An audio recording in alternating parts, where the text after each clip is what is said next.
আসসালামু আলাইকুম, সবাইকে স্বাগত জানাচ্ছি গ্লোবাল ভিউজে। আপনাদের সঙ্গে আছি আমি ফাহাদিয়া মিতু। আজ জানাবো আন্তর্জাতিক গণমাধ্যমে আলোচিত সংবাদ ও বিশ্লেষণ। ফিলিস্তিনের গাজা উপত্যকার উত্তরে জাবালিয়া এলাকায় প্রতিরোধ যোদ্ধাদের হামলায় অন্তত ৩ ইসরায়েলি সেনা নিহত হয়েছেন বলে জানিয়েছে ইসরায়েলি মিডিয়া।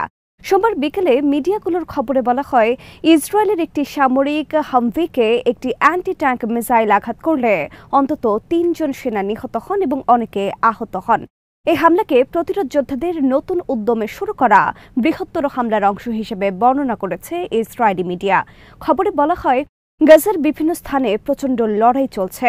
এতে বলা হয়, হতাহতদের সরিয়ে নিতে নতুন করে দখলদার সেনা ঘটনাস্থলে গেলে তারা তীব্র প্রতিরোধের মুখে পড়েন এবং তীব্র বন্দুকযুদ্ধের ফলে হতাহতদের সরিয়ে নেবার চেষ্টা ব্যর্থ হয়। এদিন এক বিবৃতিতে হামাসের আল কাসাম ব্রিগেডস জানিয়েছে, জাবালিয়া শরণার্থী শিবিরের পূর্বে তাদের যোদ্ধারা ইসরায়েলি সেনাদের সঙ্গে পয়েন্ট ব্ল্যাঙ্ক দূরত্ব থেকে প্রচণ্ড লড়াইয়ে লিপ্ত হন। এতে অগ্রসরমান ইসরায়েলি বাহিনীর বেশ কয়েকজন সেনার প্রাণহানি ঘটে। গাজা উপত্যকা জুড়ে ফিলিস্তিনি প্রতিরোধ যোদ্ধারা যখন তাদের অভিযানের তীব্রতা বাড়িয়েছে, তখনই এই হামলার খবর এলো। এদিন সকালে আল কাসাম জানায়, দক্ষিণ গাজার খান ইউনিসের কিজান আল নাজার এলাকায় তারা আল ইয়াসিন অ্যান্টি আর্মার আরপিজির আঘাতে ইসরায়েলের একটি D9 মিলিটারি বুলডোজারে আঘাত এনেছেন। সম্প্রতি আল কাসাম বেশ কয়েকটি উঁচু স্তরের অভিযান পরিচালনা করেছে। উত্তরের বেইত লাহিয়ায় এরকম এক অভিযানে ইসরায়েলি পদাতিক বাহিনীর ওপর সমন্বিত ঝোড়ো হামলায় বেশ কয়েকজন সেনা নিহত হন। গাজা উপত্যকায় চলমান আগ্রাসন এবং আল আকসা মসজিদের পবিত্রতা লঙ্ঘনের জবাবে ইয়েমেনের হুথি আনসারুল্লাহর নেতৃত্বাধীন সশস্ত্র বাহিনী সোমবার তেল আবিবের বেন গুরিয়ন বিমানবন্দর লক্ষ্য করে আবার ব্যালিস্টিক মিসাইল হামলা চালিয়েছে। বাহিনীর মুখপাত্র ব্রিগেডিয়ার জেনারেল ইয়াহিয়া সারি এক বিবৃতিতে জানান, অভিযানে জুলফিকার ব্যালিস্টিক মিসাইল ব্যবহৃত হয় এবং মিসাইলটি নিখুঁতভাবে লক্ষ্যবস্তুতে আঘাত হানে। এর ফলে অন্তত ৪০ লাখ ইসরায়েলি আশ্রয়কেন্দ্রে যেতে বাধ্য হন এবং বিমানবন্দরের কার্যক্রম বন্ধ হয়ে যায়। গাজায় গণহত্যা, অনাহার ও আল আকসা মসজিদের পবিত্রতা লঙ্ঘনের প্রতিশোধ এবং ইসরায়েলি বাহিনীর বিরুদ্ধে লড়াই করা প্রতিরোধ যোদ্ধাদের প্রতি সংহতি জানিয়ে হামলাটি চালানো হয় বলে জানান ব্রিগেডিয়ার সারি। বিবৃতিতে বলা হয়, ইয়েমেনের সশস্ত্র বাহিনী গাজার ঘটনাবলী পর্যবেক্ষণ করছে, গাজার অবিচল জনগণের ত্যাগকে অকুণ্ঠ সম্মান জানাচ্ছে এবং আল কাসাম ব্রিগেডস, আল কুদস ব্রিগেডস সহ সব প্রতিরোধ যোদ্ধাদের প্রতি শুভেচ্ছা জানাচ্ছে। ইয়েমেনি বাহিনী দৃঢ়ভাবে বলেছে, আগ্রাসন বন্ধ এবং অবরোধ পুরোপুরি তুলে না নেওয়া পর্যন্ত ইয়েমেন ফিলিস্তিনিদের পাশেই থাকবে। কোনো প্রতিবন্ধকতাই ইয়েমেনিদেরকে গাজার ভাইদের কাছ থেকে দূরে সরাতে পারবে না। এর আগে সোমবার সকালে ইসরায়েলি বাহিনী ইয়েমেন থেকে ব্যালিস্টিক ক্ষেপণাস্ত্র হামলার বিষয়টি নিশ্চিত করে। হামলার কারণে জেরুজালেম ও পশ্চিম তীরের দক্ষিণাঞ্চলের ইহুদি বসতিগুলো সহ মধ্য ও দক্ষিণ ইসরায়েল জুড়ে বিপদ সংকেত বাজানো হয়। ইসরায়েলি বাহিনী জানায়, আকাশ প্রতিরক্ষা ব্যবস্থা যখন আগত প্রজেক্টাইল প্রতিহত করার চেষ্টা করছিল, তখন একাধিক স্থানে সাইরেন সক্রিয় করা হয়। ইসরায়েলি বাহিনী মিসাইলটি প্রতিহত করতে সক্ষম হয়েছে বলে দাবি করলেও সামাজিক যোগাযোগ মাধ্যমের ফুটেজে দেখা গেছে মিসাইল বেন গুরিয়নের পাশে আঘাত হানে। 18 মার্চ গাজায় ইসরায়েল নতুন করে হামলা শুরু করার পর থেকেই ইসরায়েলে হামলা জোরদার করেছে আনসারুল্লাহ আন্দোলন। এ সময় অন্তত 44টি ব্যালিস্টিক ক্ষেপণাস্ত্র এবং 10টি ড্রোন দিয়ে ইসরায়েলে আঘাত করেন তারা। ইসরায়েলের সামরিক বিশ্লেষক হেজি নেহামা বলেছেন, গাজায় সামরিক অভিযানের তীব্রতা বাড়ানোর কারণে যুদ্ধ আরও দীর্ঘ সময় ধরে চলতে থাকবে। তিনি গাজায় গিডিয়নস চ্যারিয়ট নামক ইসরায়েলি সামরিক অভিযানের নানা দিক পর্যালোচনা করে বলেন, এই অভিযান হামাসের পরাজয় ঘটিয়ে আমাদের চূড়ান্ত বিজয়ের দিকে নিয়ে যেতে পারবে বলে মনে হয় না। হামলা তীব্র করার পরিকল্পনায় ইসরায়েলের নিরাপত্তা সংক্রান্ত উপাদানের অভাব রয়েছে উল্লেখ করে তিনি বলেন, অনেকেই জানেন যে হামাসের জনপ্রিয়তা এবং শক্তি গাজার জনগণের মাঝে ঢুকে গিয়ে তারা কাজ সম্পন্ন করেন। তার মতে, হামাসকে পরাজিত করার মধ্যে জনগণ এবং হামাসের মধ্যে বিচ্ছিন্নতা তৈরি করা প্রয়োজন।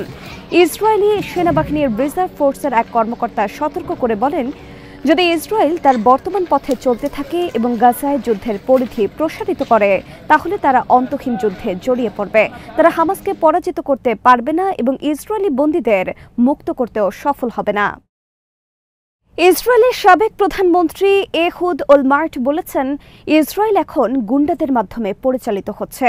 সিএনএনের সঙ্গে এক সাক্ষাৎকারে তিনি বেনিয়ামিন নেতানিয়াহু এবং তার মন্ত্রিসভাকে আক্রমণ করে বলেন, তারা ইসরায়েলি সমাজকে ভেতর থেকে ভেঙে ফেলার চেষ্টা করছে।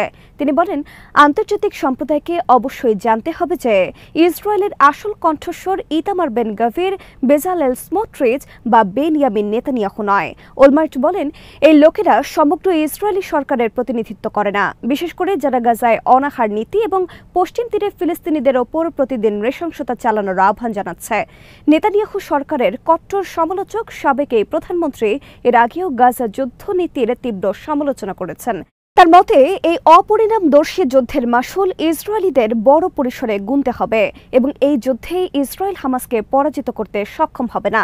তিনি স্পষ্ট করে বলেছেন, কেবল নিজস্ব রাজনৈতিক স্বার্থে নেতানিয়াহু যুদ্ধ অপরাধ চালিয়ে যাচ্ছেন।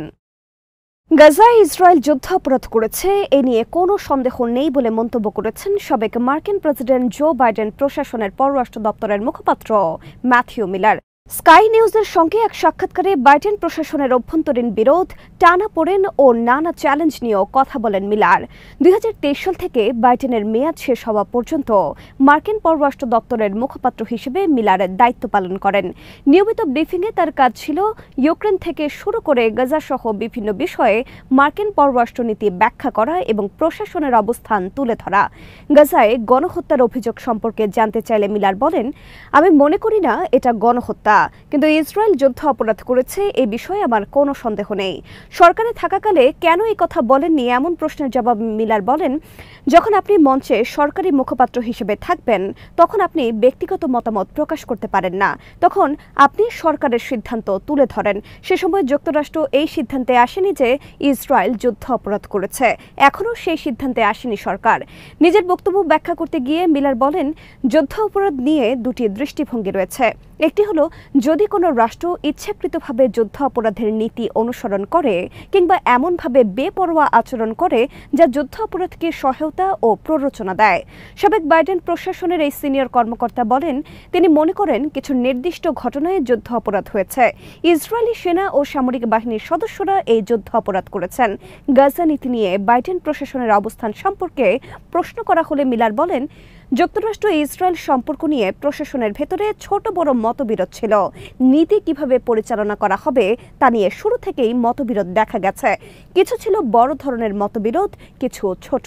তৎকালীন মার্কিন পররাষ্ট্রমন্ত্রী অ্যান্টনি ব্লিংকেন গাজা ও ইউক্রেন নীতির বিষয়ে বাইডেনের ওপর বিরক্ত ছিলেন এমন গুজব নিয়ে প্রশ্ন করা হলে মিলার সেই টানাপোড়েনেরও ইঙ্গিত দেন।